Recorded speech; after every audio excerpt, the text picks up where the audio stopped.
Thank you. Thank you for that introduction, April. I have known April for a long time, and she is a fireball. You guys are lucky to be part of her business and part of her vision. Most of you guys are moms, right? That's what I thought. And so, like you, I'm a mom. I have 2 boys. I have my son Frank, who is almost 9, and he's in 3rd grade. And then I have Mitchell, who I lost in 2014 after a lifelong battle with leukemia. And I'll tell you more about that journey in just a minute. But also, like you, I have a direct sales business. I'm a consultant for Rodan & Fields. So I understand what the work that you guys are doing. I understand that sometimes you have to kind of get out of your own head.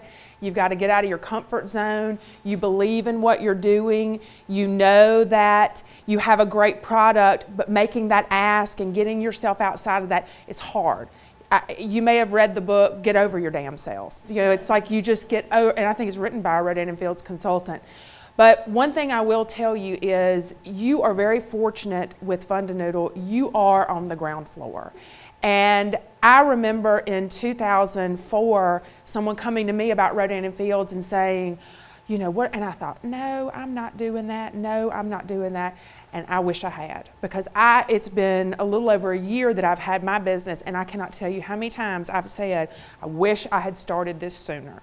So kudos to you for stepping outside your zone and really finding a way to empower yourself and your family with flexibility, because as you'll hear in my story, I have been, my entire career has been as an entrepreneur of home-based businesses.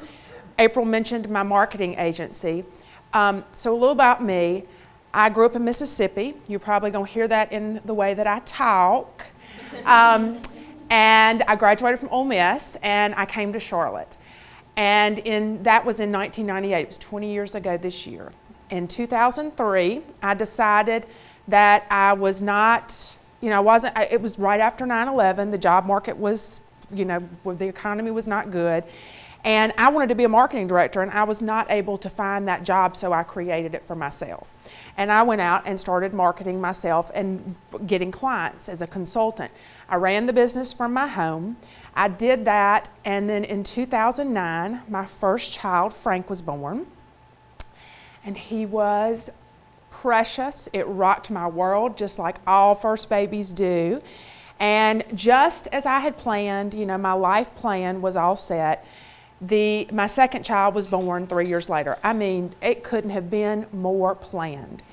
The year that Mitchell was born was 2012. He was born in February. He would be turning 6 this month, at the end of the month.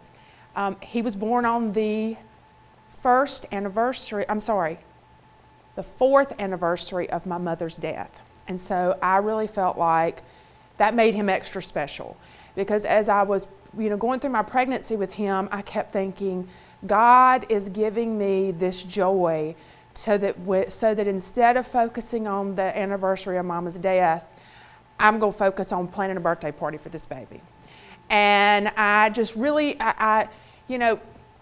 you're going to hear, my message has a strong Christian theme. I believe that is one reason I've been able to get through all this. So you'll hear that in my story. So Mitchell was born, and everything was great. We had 2 children rocking our world. My marriage was not the greatest, but you have small children. You think it's just, I didn't have time to put too much focus on it. And so, as tradition has in my family, around 3 months old, we planned Mitchell's baptism. Because there is a family heirloom dress that is made for small babies, and I birth big babies. So we needed to do that quick. And being that part of my business was event planning, and I knew I was going to have 2 boys and not be able to plan the wedding of my dreams, I had a large and lavish baptism luncheon. And so after the baptism, we were at the Duke Mansion. You guys may be familiar with that. We had lots of people from our church there. And I took Mitchie in to change his gown, change him into the little, jumper that I had brought for him.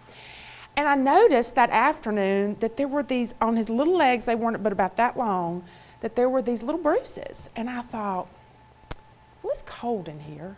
And fortunately, we were in a position, I had a nanny who was helping me, and she said the same thing. I said, well, just maybe there's something in this gown. Maybe there's some sort of chemical from where they had it stored. I just kind of didn't think about it. Well, the next morning was Monday, and she comes in, 8 o'clock. I'm already at my desk working because, being the entrepreneur, headstrong, very successful. The day before Mitchell was born, I finalized the biggest contract in the history of my business. We had been negotiating. I was like, my Lord, if you do not sign this agreement.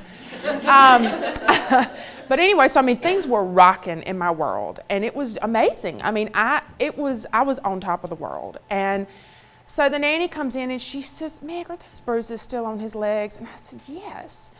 I said, he was asleep in his swing. And she said, I think you need to call the doctor. And I said, okay. And this is a more mature, Pat was in her 60s, maybe early 70s. And so, she's been around through life a lot more than me. And I just said, okay. So I called, it was like 8:15, hadn't had a shower, nothing. Was still in my yoga pants and probably the shirt from yesterday. And I told the doctor, I said, he's got these bruises on his legs. She goes, put him in the car and come right now. And I thought, well, so of course I Google it immediately. I thought something had gotten in through the soft spot, maybe had meningitis.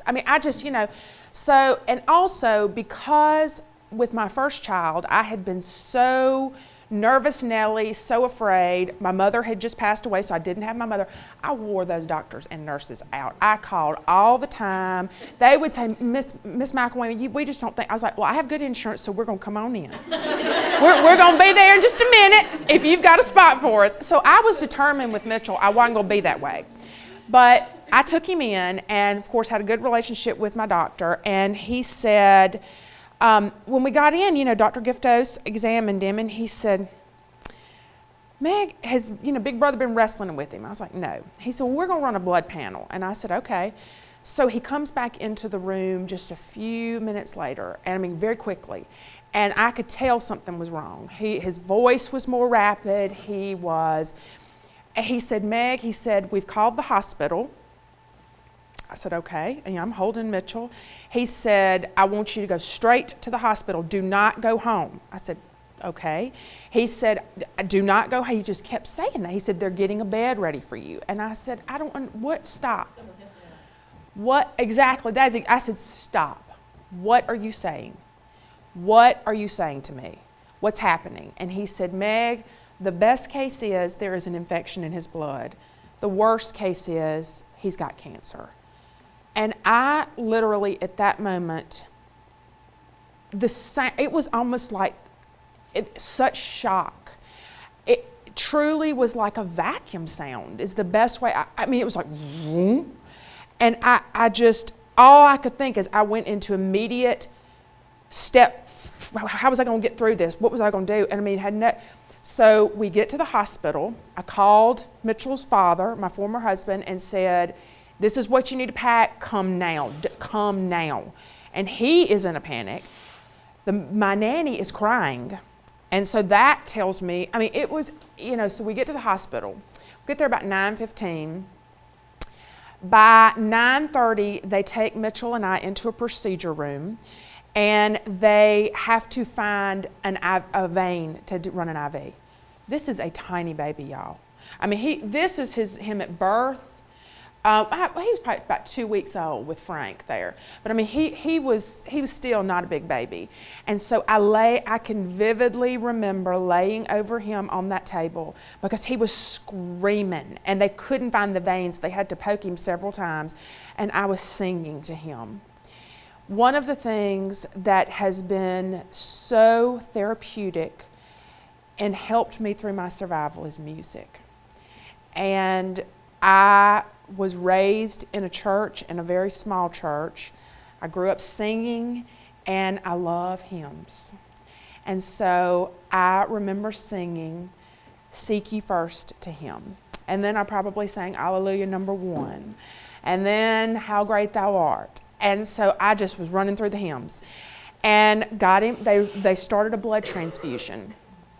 I hadn't even been at the hospital 3 hours, and my child, you hear the word blood transfusion, and now I'm just like, oh yes, pretty simple, whatever.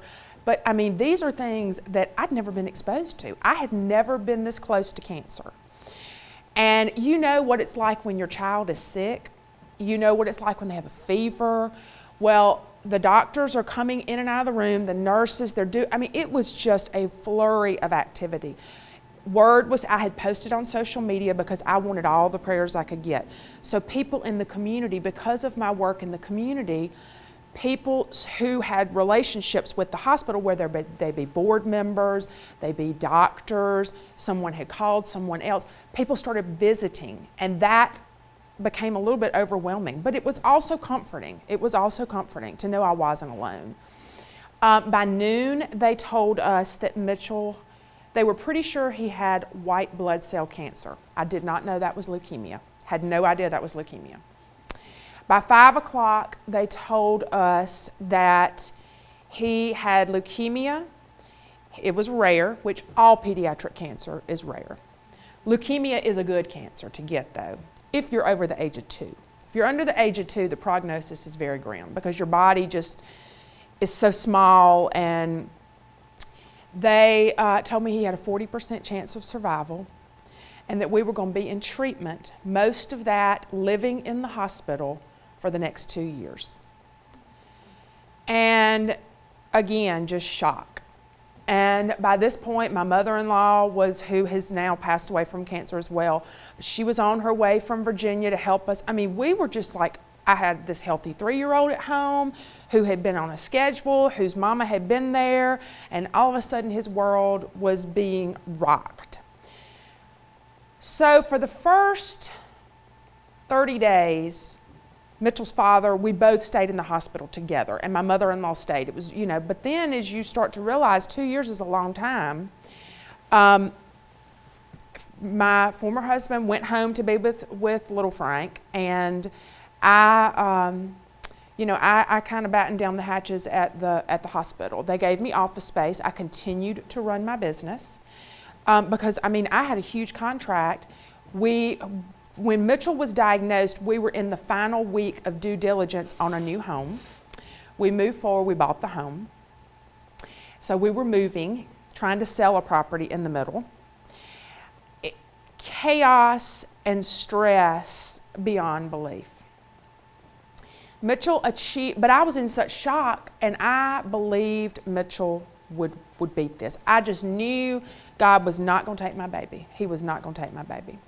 And so Mitchell achieved remission the first round because they told us that we caught it early. But he still had to continue the next 18 months of treatment. So after 65 days, they released us and let us take him home. They sent a home health nurse. Oh, by this point, he had a port. He had a port in his heart. That happened the second day of diagnosis, where they go into the main artery of his heart, and they put a port where he can have his blood transfusions, where all of his chemo is taken. Now, chemo is intended to break the body completely down. What they want to do is get your blood count to 0 so that you can grow healthy blood cells. So Mitchell was at death's door pretty regularly. So we were in isolation. That's why he had so many blood transfusions, because he needed the blood. As soon as the chemotherapy would come out in his diapers. And chemotherapy also is very hard on your system. So you're using the bathroom a lot. It's coming out. So it was constant changing the diaper, because the diaper could not be against his skin because it would burn his skin. At one point, we were admitted into the pediatric ICU because he had diaper rash so bad. And there were open sores, and they were afraid he was going to get an infection. And the infection would go into the bloodstream, and he couldn't fight it. So it was daily, just shock upon shock. There were days that, because of the steroids or the drugs he was taking, he would scream uncontrollably. And all I could do was, stand and say, "It's okay. I'm right here. I'm right here." And I had to train myself to just stay calm, because he needed to see me calm so that the child needs to see that their parent is okay, and so that they feel maybe that they're going to be okay. He would cry, he would scream. I did a lot of singing. I kept the room very quiet. I had sound machines going at all times. And so they eventually sent us home, and they sent a home health nurse. I had to learn how to run an IV in my home. Every night I would have to run fluids into the IV in his heart. That's pretty overwhelming when you think about, what if I do something wrong?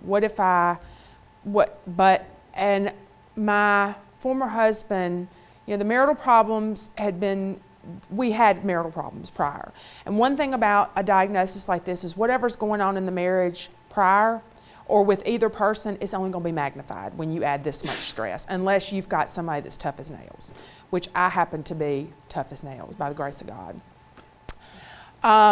And I will own that. I'm proud of that. Because I do think that's part of the reason I have survived. I think part of it's just my DNA. I mean, I wish I could tell you, but there were a lot of external things. But anyway, so my husband was having a hard time, so we decided I would be the primary administrator of all the drugs.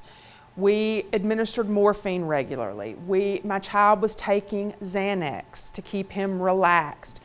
I was running the IV. I had to learn to give him shots to boost his blood count. And it was awful. It was just horrible, but I did it. We got through it.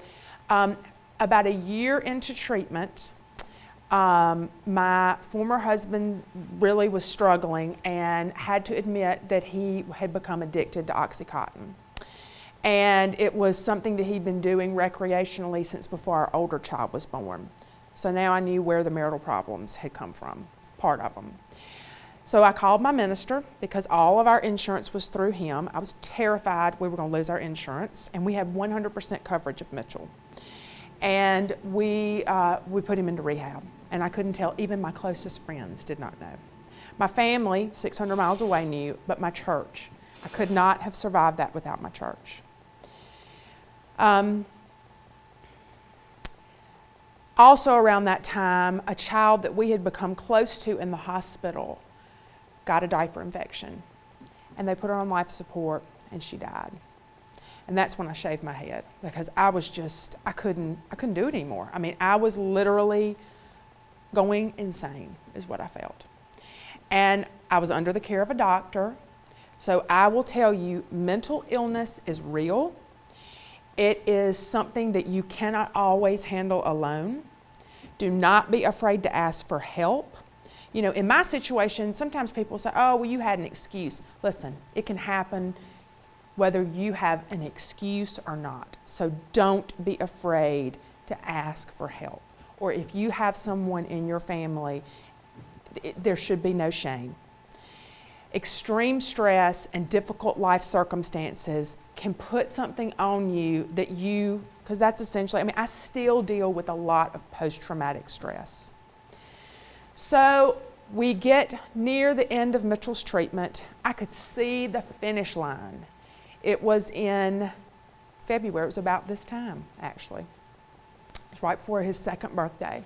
I was already trying to contact the swimming pool to find out if I could have a pool party to end chemo treatment, because he was going to have his port removed. He was going to be able to be a normal child. So I'm going to show y'all a couple of pictures because the week after, so this is before diagnosis. This is when he came home for the first time. That's him and Frank. That's when he was in remission. He loved brother. We called him brother. Little Frank's brother. And Mitchie was Mitchie. A week after this picture was taken, see the little bruises on his head? He and little Frank were playing, and Mitchell got a bad bloody nose just from barely falling. And so I took him in, and the doctors, we really thought we were in the home stretch.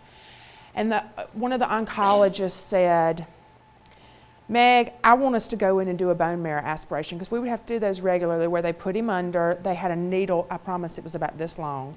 They would go in, they did a spinal tap. These are very dangerous procedures. They became regular things for us. And she said, I just want to go in and check. And I said, okay. Well, that afternoon she came and she said, Meg, we have something we need to tell you. The cancer is back, and it is in almost 80% of his bone marrow. We're going to have to start treatment all over again. And we're going to have to get him ready for a bone marrow transplant. And I knew, I remember as vividly, I knew when she told me that my baby was probably going to die. That's when I knew. And I also knew that unlike when you are initially diagnosed, you have to have hope the whole time, but you go into it blindly. You don't know what's ahead of you. I knew what was ahead of me. I knew what starting over was going to look like for my child. I knew what it looked like for my family. And then as we started to meet with the bone marrow doctors, I started to understand what it meant to go through a bone marrow transplant. They were going to have to make a special mask for my child to wear. We were going to have to bolt him to a table, put him into a machine for 4 days straight in radiation to burn him. It was just, I couldn't, it was a nightmare. It was a nightmare. And so, I said, okay, well, you can't stop. You have to keep going. You cannot say, no, I'm not going to treat my child. Because then, you have to have hope. You have to keep going. I'm so thankful for my church. And so we did the first, I can remember this too, we did the first round of chemo, and the oncologist, the male oncologist on the team, who I adore, he said, Meg, we would say we're going to go one more round, we're going to hit him one more time. That was kind of the language you started to use. And the first round was so hard on his liver and kidneys that he started to go into liver and kidney failure. But they never said that to me. But his abdomen would get more and more distended. I was having to keep him on morphine regularly. I could tell they were watching us very closely on the floor. We were still out on the floor. We weren't in ICU. My marriage was a shambles. I was essentially going through this with his nanny. Still, nobody knew what had happened with the marriage. I just had to put a Band-Aid on it and keep going. And they eventually moved us into the ICU. And I could tell, his abdomen just kept getting bigger and bigger and bigger. And we were running it, we were trying. They came into the room one night and they said, Meg, we need you. We're going to have to put Mitchell on a respirator. That's life support. I went in about 3 o'clock in the morning because we had good insurance. They let me keep my room on the floor. So I would go in there and sleep for a couple hours, and I went in, and Mitchell was in such distress that he was either going to have a heart attack or stroke in front of me. And I went to him, and then they said, we need you to step out. And they pulled a curtain, and he slowly got quieter. And we put him into a medically induced coma. He was that way for about, time starts to run together, less than a week. I was there when he died. He died the day before we turned the machines off. I was standing at his bedside early one morning, and I was singing to him. And his head was here, and his little feet were here, and I was holding his hand, and I was just patting his little head. And all of a sudden, he squeezed my hand, and his eyes fluttered, and we didn't see any more life in him after that. And the next day, they said, Meg, there's not anything else we can do. What do you want to do? And I said, it's time. He's gone. Let's turn it off. And so we left the hospital, and we had a funeral. And for the next year, I didn't really go very many places. My hair started to grow out. That's where I got this long hair. And I was like, I like this. Let me see what I can do with this. And, you know, I just had to learn to rebuild. So I'm going to tell you some of the things that have helped me in coming back from this. First, not long after Mitchell was diagnosed, we realized that we had full coverage of our insurance. We were not going to need, but we had this great community of people who wanted to raise money for us. And because my business was so successful, we were in a good financial position. And so I made the gift to the Novant Health Foundation to establish Mitchell's Fund so that we could start receiving the money that people wanted to give to us personally. Because I thought, I don't want to turn this money away. There are families in this hospital that need this money. And so as Mitchell's illness went, I continued to work, but I also was essentially taking all the skills, all the marketing, PR, communication skills that I had been using for other nonprofits. I took that and put it toward the advancing Mitchell's Fund and raising money to help other families. And that just became so therapeutic. I think that relapse was where the biggest change came in me, because like I talked about, I knew what was ahead of me. That's when I knew that I did not want to work for other people in the capacity of Magnolia Marketing anymore. I didn't want to have to leave my child. I didn't want to be under someone else's. I mean, we're all, when you have a customer service, you always have to have the relationship. But I wanted full control. And I didn't want to negotiate big deals anymore. And I didn't want to have to go sit in meetings anymore and leave my children if I didn't have to. And so I decided after Mitchell died, the business dried up. My CPA was like, what are you doing? Are you not going to sell it? I was like, I'm done. No, I'm not selling it. I'm done. And for the past, he'll be gone 4 years in April. For the past 4 years, I have done the work of Mitchell's Fund, started Rodan and Fields business to keep my cash flowing because I do not earn income from Mitchell's Fund, and I never will. I do not want that. That money goes to help other families. I have a little eBay business that keeps some cash flowing for me. I have left the marriage. I left the marriage 2 years ago, and my son and I are, we all do what we need to do, but I'm not in that relationship any longer, and I'm very grateful for that. And this year, I have launched a blog at megmcelwain.com where I share stories from our personal experiences so that I can empower other people. I feel like God gave this to me. I don't think God gave my child cancer. I think the cancer is, I witnessed what evil looks like on this earth. I saw it, and I know that's what that was.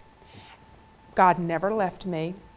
He never left me. I felt His presence every single day. And I got mad at Him for a minute when Mitchie relapsed. And for a couple of days, I couldn't talk to Him. I was just like, why have you left? What in the world? And then I realized that I could not get through the rest of it without Him. And when it got so bad at the end, and I knew that that baby was not meant to be healthy here, I started to beg God to take him, because I knew that we had to release him from the suffering he was experiencing here. Because I'm telling you, I miss my child, but watching that baby suffer was harder than every single day I lived without him, because I couldn't do anything but stand there and say, it's going to be okay. You're going to be okay. I'm right here. You're all right. Shh. And I'm telling you, that's a hard feeling. That's a very hard feeling as a mother, and I'm sure you can relate to that. So, what I want you to take away from this is that whatever you are struggling with, you have the power within yourself. There's also a greater power that you have. If that is what you choose, you have to seek it, but it is there. And for me personally, I could not have gotten through what I went through without my faith and my relationship, because I lost friends. People didn't know how to respond to me. They go on with their life, and it was a lonely, lonely time. My marriage, I didn't have my marriage to lean on. My parents are gone. But I leaned on that relationship with God. And I am not perfect by any stretch of the imagination. So I want you to hear very loud and clearly that I cannot quote Bible verses, but I have a firm foundation in my relationship with God, and I'm really grateful for that. Another thing is how you show up every day has an impact on your mindset. And for me personally, especially as a mother, when your kids get up in the morning, it all goes out the window because you're taking care of them. So one thing that I do is I wake up a little bit early. I purposely get out of that bed. I even factor into that time 10 minutes for me to lay in the bed and hit snooze. But I get up early so that I can get up in my own space. I can drink that first cup of coffee so I'm not ready to strangle somebody or kick the dog. And I am able to, I just think, I try to, no matter what is happening in my life, I try to think about something positive. When there are negative things happening, I do my best to say, show me what you want me to do, Lord. And that helps me. It helps me start my day. Because as the day goes on, you get busy, you get caught up in everything, but I find that starting my day with that time for me, I mentioned music. I love music. I love hymns. I love Tupac. So it just depends on my mood. I mean, sometimes I'm at the gym and I've got Tupac going. Sometimes it's Bob Seger. Pink. I love Pink. So I'm really excited that she's going to be singing tonight at the Super Bowl. So, that's something that I lean on. I try to surround myself with positive people.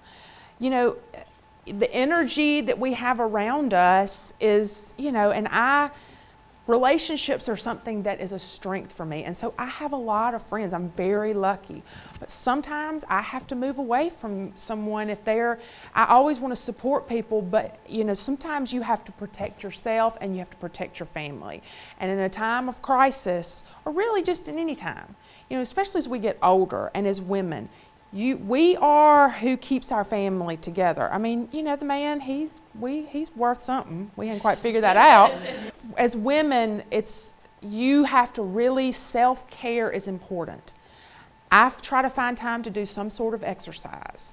When Mitchell was sick, I did not have time. And even that 30 minutes of walking the dog, I did love the elliptical, just to get my heart rate up. And my doctor told me at that point, he said, I want you, if you can do this, I want you to consider doing a massage, like a massage envy, because you've got to have something to release since you're not able to work out. So that something to, physical, keeping your body, eating healthy, trying not to drink too much wine or beer or whatever your poison is.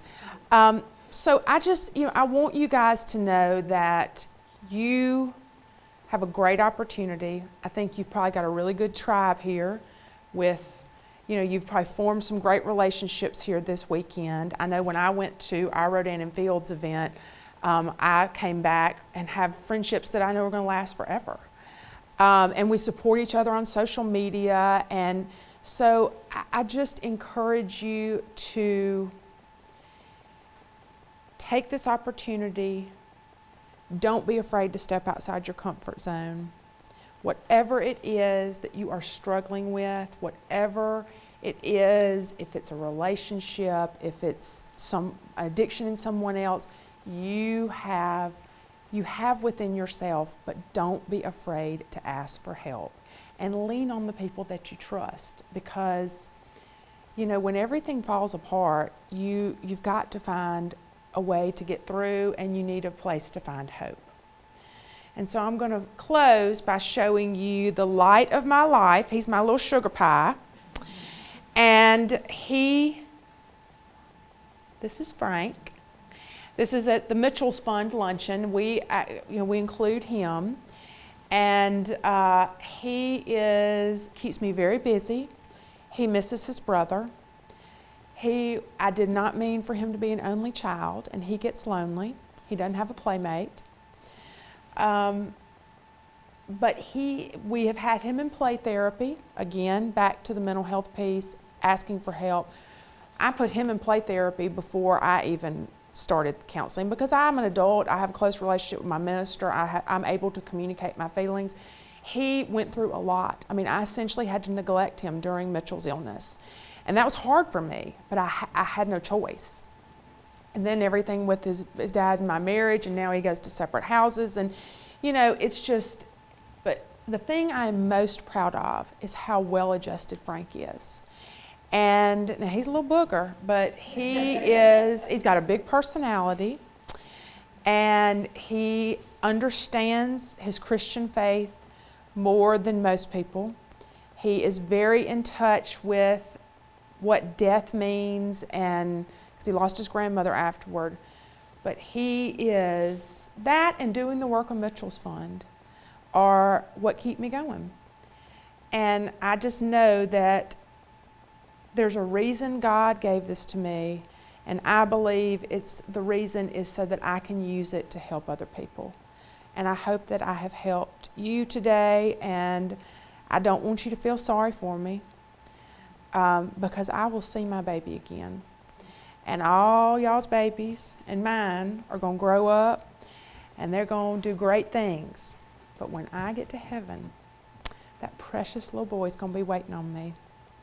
And he was just starting to say no.